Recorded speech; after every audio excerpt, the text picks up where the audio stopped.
Welcome students. Today we are going to study the acceleration, displacement and velocity in SHM. We have to find out the values of acceleration, velocity and displacement x in SHM.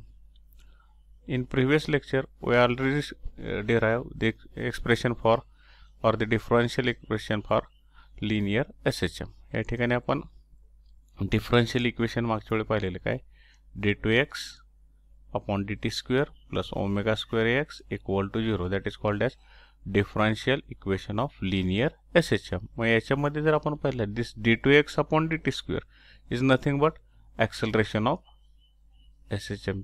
ती value कोणाची आहे ॲक्सेलरेशनची आहे. मग हे जर equation आपण या पद्धतीने लिहिलं d2x upon dt square equal to इथं प्लस आहे राईटला आल्यावर काय होईल minus omega square into x.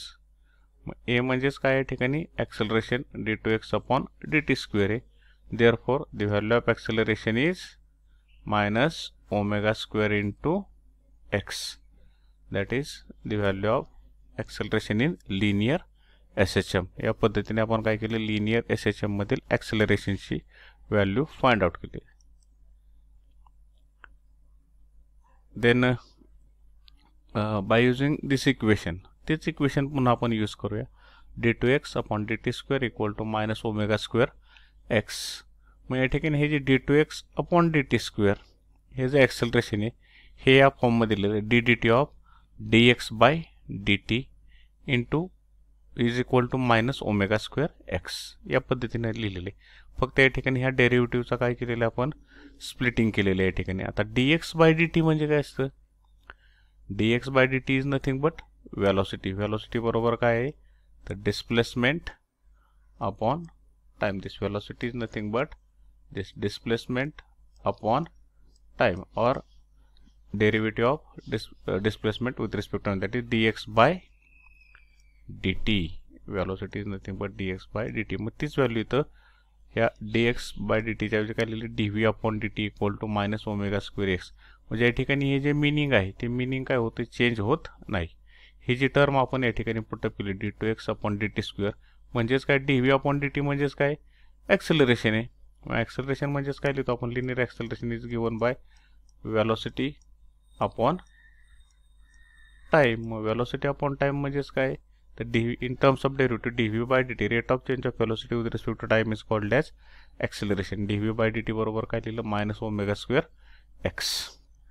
बरोबर आहे. मग आता ह्या dv बाय डीटीचं पुन्हा स्प्लिटिंग केलं dv upon dx into dx upon into dx upon काय लिहिलं dt. म्हणजे dx ला dx कॅन्सल झाला तर पुन्हा शिल्लक काय राहील dv अपॉन dt राहील. त्या या ठिकाणी टर्म काय केली फक्त आपण अरेंज केली राईट साईडला minus omega square as it is. मग आता या ठिकाणी जर पाहिलं तर व्हेरिएबल सेपरेबल केले. आता dx अपॉन dt म्हणजेच काय तर वेलोसिटी आहे. मग dx अपॉन dt या टर्ममधील जे आहे त्याच्याऐवजी काय लिहिलं आपण वेलोसिटी लिहिलं dv ॲज इट इज ठेवलं या ठिकाणी. आणि हा जो डिवाइडला dx हो इकडं आल्यावर काय झाला मल्टिप्लाय झाला. या मेथडला म्हणायचं मॅथमॅटिक्समधील व्हेरिएबल सेपरेबल मेथड. आता या ठिकाणी ही टर्म आपण सेपरेट केल्या. आता ह्या टर्मचं काय घेऊ इंटिग्रेशन घेऊ. आपल्याला काय करायचं या ठिकाणी integrating this above equation on both side दोन्ही बाजूने यांचं काय केलं इंटिग्रेशन घेतलं. आता इंटिग्रेशन घेतल्यानंतर v d v equal to integral minus omega square x into d x. आता ओमेगा स्क्वेअर कॉन्स्टंट आहे मायनस ते आउटसाईड इंटिग्रेशन आपण घेतलं आणि मग आता ह्याचं इंटिग्रेशन येतं तर इंटिग्रेशनचा बेसिक फॉर्म्युला आहे ज्यावेळी याच्यामध्ये याची पॉवर एक असेल डोक्यावर किंवा इथे याच्या डोक्यावर एक बेसिक इंटिग्रेशनमध्ये तर इंटिग्रेशनचा नियम काय तर एक असेल तर ह्याच्यामध्ये पॉवरमध्ये 1 प्लस करायचा आणि तेवढ्या संख्येनं डिवाइड करायचं. मग आता व्हीच्या डोक्यावर जर 1 असेल तर 1 प्लस 1 किती होईल 2 डिवाइड बाय 2. मग याचं इंटिग्रेशन काय येईल ह्या टर्मचं v square by 2 equal to as it is minus omega square x square upon काय 2 plus c some constant c. या ठिकाणी c is called as constant of integration. मग आता याची किंमत आपण फाइंड आउट करू. मग या ठिकाणी जर आपण पाहिलं जर हा पार्टिकल SHM परफॉर्म करत असतील तर एक्स्ट्रीम पोझिशन असेल. याला दोन पोझिशन असेल एक मीन पोझिशन आणि एक्स्ट्रीम पोझिशन. मग एक्स्ट्रीम पोझिशनला जर पाहिलं तर या ठिकाणी डिस्प्लेसमेंट काय असेल मॅक्झिमम असेल. एक्स्ट्रीम पोझिशन म्हणजे डिस्प्लेसमेंट काय येईल प्लस ऑर मायनस आहे आणि त्यावेळी वेलोसिटी काय असते 0 असते. मग ह्या किमती इथं पुटअप करू, व्ही साठी व्हेलॉसिटी आणि एक्स साठी डिस्प्लेसमेंटच्या, आणि मग काय इक्वेशन येते ते पाहू आपण. मग या ठिकाणी x is equal to plus minus आहे एक्स्ट्रीम पोझिशन, त्यावेळी व्हेलॉसिटी 0 असते. मग ही पुटअप केलं 0 मायनस ओमेगा स्क्वेअर एक्सच्या ऐवजी a square plus or minus square is always positive असतो अपॉन 2 प्लस सी, म्हणजे सीचे मॅग्नेट्यूड काय आले plus omega square a square by 2. आता ही किंमत काय करू, पुन्हा त्या इक्वेशनमध्ये पुटअप करू, म्हणजेच काय v square by 2 equal to minus omega square x square by 2 plus c. सीच्या ऐवजी काय लिहिता येईल आपल्याला, हे v square by 2 as it is minus omega square x square by 2 as it is, सीची व्हॅल्यू काय आली plus omega square a square by 2 आली. म्हणजेच 2 या ठिकाणी हा 2 असेल, 2 असेल आणि हा 2 असेल, काय होईल कॅन्सल होईल. म्हणजेच व्ही स्क्वेअर इक्वल टू काय ओमेगा स्क्वेअर, या ठिकाणी हे काय मायनस ते नंतर येईल एक्स स्क्वेअर आणि प्लस ए स्क्वेअर काय येईल प्लस. मग ह्या दोन्ही बाजूचं काय घेऊ स्क्वेअर रूट, कारण आपल्याला व्हॅल्यू कोणाची फाइंड आउट करायची, value find out value of v not the v square. Therefore taking square root on both side, v equal to येईल प्लस ऑर मायनस ओमेगा, कारण या ठिकाणी स्क्वेअर रूट जर काढलं तर plus minus square is always positive in square root. या square रूटमध्ये याची व्हॅल्यू येईल a square minus x square. म्हणजे या ठिकाणी आपण सर्वप्रथम ॲक्सेलरेशन फाइंड आउट केलं, then velocity in SHM find out केली, then third is displacement. We have to find out the displacement in simple harmonic motion. मग या ठिकाणी पुन्हा तेच इक्वेशन यूज करू, v is equal to d x upon काय d t आहे. मग d x by d t बरोबर आत्ताचं इक्वेशन आहे आपल्याकडं काय आहे, या ठिकाणी omega square root a square minus x square. मग या ठिकाणी जर पाहिलं आपण डी एक्स अपॉन, या ठिकाणी व्हेरिएबल सेपरेबल केले, route a square upon A square, D T या ठिकाणी डिवाइड इकडे गेल्यावर मल्टिप्लाय होईल. पुन्हा लेफ्ट आणि राईट दोन्ही बाजूचं काय घेऊ इंटिग्रेशन घेऊ, integral of d x upon root a square minus a square equal to omega into root integral d T.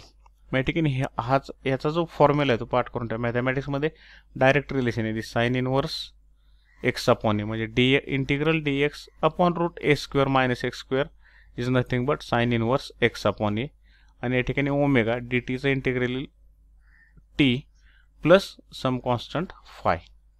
या ठिकाणी पुन्हा हे इक्वेशन सॉर्ट केलं तर कंडिशन टाकली x equal to 0 at time t equal to 0, sine inverse x upon a बरोबर 0 और काय येईल पाहिल, म्हणजेच इक्वेशन येईल x equal to plus minus a sine omega T.